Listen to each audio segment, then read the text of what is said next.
नमस्ते दोस्तों, स्वागत है आपका आपके अपने चैनल में। एमपी शिक्षक भर्ती वर्ग 1 एवं वर्ग 2 के कैंडिडेट्स के लिए एक और अंतिम अवसर दिया जा रहा है विभाग की तरफ से। साथ ही हम इस वीडियो में यह जानने की कोशिश करेंगे कि किन कैंडिडेट्स को डॉक्यूमेंट अपलोड करना है, साथ ही साथ क्या चॉइस फिलिंग सभी कैंडिडेट्स को करनी है या फिर कुछ निश्चित कैंडिडेट को ही करनी है। एवं हम आपके कुछ सवालों के जवाब भी इस वीडियो में जानने की कोशिश करेंगे, जैसे कि ज्वाइनिंग कब होगी, कौन से डॉक्यूमेंट अपलोड करने हैं, एवं ट्राइबल विभाग में जो अभी वर्ग 1 की डॉक्यूमेंट वेरिफिकेशन का शेड्यूल डाला गया है, क्या ये दोबारा से डाला जा रहा है या फिर दोबारा वेरिफिकेशन हो रहा है। और भी बहुत सारे कन्फ्यूजन्स हैं जो आप सभी के मन में, तो उनके बारे में हम इस वीडियो में बात करेंगे।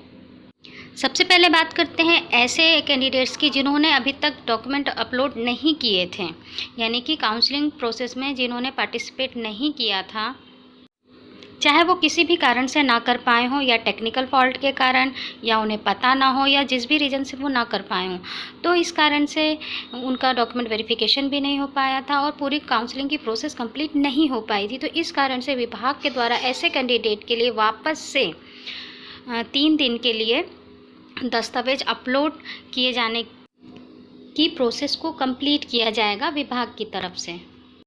अब सवाल ये उठता है कि क्या सारे कैंडिडेट डॉक्यूमेंट अपलोड या उसमें संशोधन या चॉइस फिलिंग कर सकते हैं। तो ऐसा नहीं है, सभी कैंडिडेट के लिए यह प्रोसेस नहीं ओपन की गई है। यह प्रोसेस किस कैंडिडेट के लिए है, इसके लिए आप पोर्टल पर जाएं। पोर्टल में जाकर DPI सेलेक्ट करने के बाद, अगर आप उच्च माध्यमिक हैं तो उच्च माध्यमिक, और माध्यमिक है तो माध्यमिक, उसे सेलेक्ट करने के बाद आप सबसे नीचे यह ऑप्शन देखेंगे, दस्तावेज अपलोड नहीं किए गए आवेदकों की सूची। तो इस पर क्लिक करके सबसे पहले आप इस सूची को देखें, और इस सूची में अगर आपका नाम है तो ही आप ये प्रोसेस कर पाएंगे, अन्यथा नहीं कर पाएंगे। और ये ऐसे कैंडिडेट के लिए ही है, और बहुत ज़्यादा कैंडिडेट हैं ऐसे जो ये प्रोसेस से चूक गए हैं। तो इसी कारण से विभाग के द्वारा यह प्रोसेस कराई गई है। इसलिए आप पोर्टल में जाकर यह सूची भी ज़रूर से देख लें। अगर आपका कोई भी प्रोसेस का स्टेप रह गया है, आपने काउंसलिंग कंप्लीट नहीं हो पाई है, तो फिर आपका नाम इस सूची में ज़रूर ही होगा।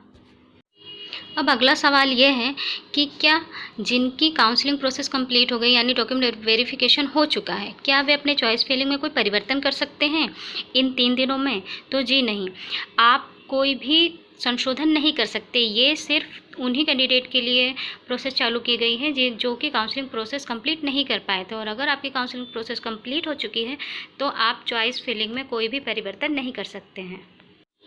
साथ ही ट्राइबल विभाग के वर्ग 1 की डॉक्यूमेंट वेरिफिकेशन के जो शेड्यूल आए हैं, कुछ लोग कंफ्यूज हैं कि क्या ये दोबारा आए हैं या दोबारा वेरिफिकेशन हो रहा है। तो ऐसा बिल्कुल भी नहीं है। अभी तक सिर्फ DPI का डॉक्यूमेंट वेरिफिकेशन हुआ था, ट्राइबल का एक बार भी नहीं हुआ है। हाँ, काउंसलिंग प्रोसेस ज़रूर चल रही थी जिसके अंतर्गत चल रही थी, लेकिन डॉक्यूमेंट वेरिफिकेशन किसी का भी अभी तक नहीं हुआ है। तो ये पहली बार डॉक्यूमेंट वेरिफिकेशन की डेट और शेड्यूल डाला गया है, और उसी के अकॉर्डिंग आपका डॉक्यूमेंट वेरिफिकेशन होना है। और अभी तक जो भी वेरिफिकेशन हुए हैं वो सिर्फ और सिर्फ DPI के ही हुए हैं, ट्राइबल के कोई भी डॉक्यूमेंट वेरिफिकेशन नहीं हुए। तो इस बात पे कोई भी कंफ्यूज ना हो। अगला प्रश्न है कि वर्ग 2 का डॉक्यूमेंट वेरिफिकेशन कब होगा, ट्राइबल विभाग का। तो ट्राइबल विभाग का अभी तो शेड्यूल नहीं आया है, लेकिन 15 जुलाई से डॉक्यूमेंट वेरिफिकेशन होना है ट्राइबल के, ये आप सबको मालूम है, 15 जुलाई से 30 जुलाई तक। तो इस कारण से 15 जुलाई से पहले 1 वीक के लगभग इसका शेड्यूल भी पोर्टल पर डाल ही दिया जाएगा। तो आपको थोड़ा सा वेट तो करना ही पड़ेगा इसके लिए। और इससे संबंधित कोई भी जानकारी अगर पोर्टल पे डाली जाती है या विभाग के द्वारा आती है, तो वो भी आपको चैनल के माध्यम से दे दी जाएगी। अगला इम्पॉर्टेंट क्वेश्चन ये है कि ट्राइबल विभाग में जितनी वैकेंसी निकाली गई है उससे ज़्यादा सीट क्यों शो हो रही है। जैसे सोशल साइंस में ले लीजिए, 2000 से ज़्यादा स्कूल दिख रहे हैं। तो ये इसलिए भी हो रहा है कि मतलब सीट तो ज़्यादा है ही, लेकिन वैकेंसी उन्होंने कम सीट के लिए निकाली है। तो अगर आपके पास ज़्यादा ऑप्शन दिए गए हैं तो आप ज़्यादा से ज़्यादा ऑप्शन फिल कर सकते हैं। ये एक तरीके से आप लोगों के लिए अच्छी बात ही है, लेकिन वैकेंसी या वैकेंट सीट उतनी ही होगी, बस आपको ऑप्शन ज़्यादा अवेलेबल करा दिए गए हैं। नेक्स्ट सवाल है कि कौन कौन से डॉक्यूमेंट अपलोड होंगे। हालांकि ट्राइबल में तो कर ही लिया होगा सबने ये प्रोसेस, जिन्होंने नहीं किया है 30 जून को लास्ट डेट है, तो सभी ट्राइबल के वर्ग 2 के कैंडिडेट अपने डॉक्यूमेंट अपलोड कर लें, चॉइस फिलिंग कंप्लीट कर लें। तो डॉक्यूमेंट अपलोड वही होंगे 10th 12th ग्रेजुएशन, बीएड, और अगर आपने कोई रिजर्वेशन लिया है तो उससे संबंधित सर्टिफिकेट, तो ये डॉक्यूमेंट अपलोड होने हैं। एक और क्वेश्चन है, कुछ कैंडिडेट ये सवाल करते हैं कि उन्होंने कम स्कूल का सिलेक्शन किया है या फिर कुछ ने 5 या 10 15 20 जो भी किए हैं, तो उन्हें इस बात का डर है कि अगर उस स्कूल में सीट खाली नहीं रही या उनके मेरिट के हिसाब से उनका नाम नहीं आया तो फिर उनको स्कूल मिलेगा या नहीं मिलेगा।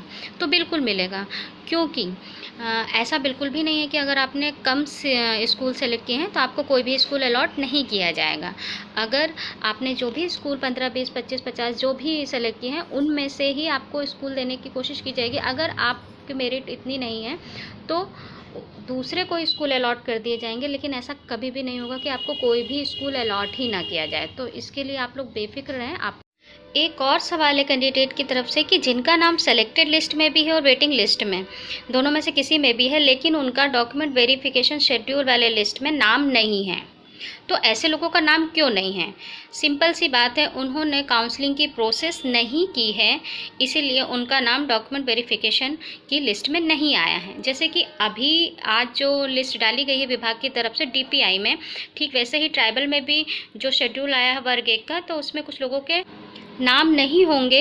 और इसी कारण से जैसे डीपीआई ने अब जाके वापस से एक और लिस्ट डाली है और उन लोगों को मतलब एक अंतिम अवसर दिया है डॉक्यूमेंट अपलोड करने का या चॉइस फिलिंग करने का, क्योंकि फिर उनकी काउंसलिंग की प्रोसेस कंप्लीट ही नहीं की थी उन्होंने।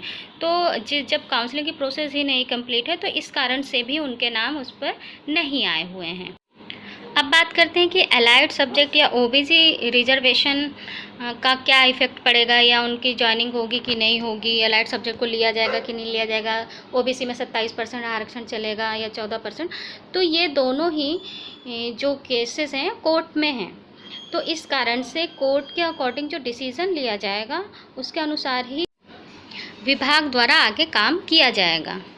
लेकिन इसका मतलब ये बिल्कुल भी नहीं है कि आप लोगों की ज्वाइनिंग टल जाएगी या बहुत ज़्यादा लेट होगी, ऐसा बिल्कुल भी नहीं है। तो फिर ज्वाइनिंग होने के कब तक के चांसेस हैं? तो जिस तरीके से प्रोसेस चल रही है विभाग की तरफ से, और चल ही रही है, ऐसा नहीं कि उन्होंने कोई प्रोसेस रोकी हुई है। हाँ, अगर काम रुकता तो फिर ज़्यादा डरने की बात है, लेकिन प्रोसेस तो चल रही है, भले ही अब वो थोड़ी धीमी रफ्तार से चल रही हो, लेकिन प्रोसेस चलने के कारण ये कहा जा सकता है कि जल्द ही आप लोगों की ज्वाइनिंग होने की संभावना है।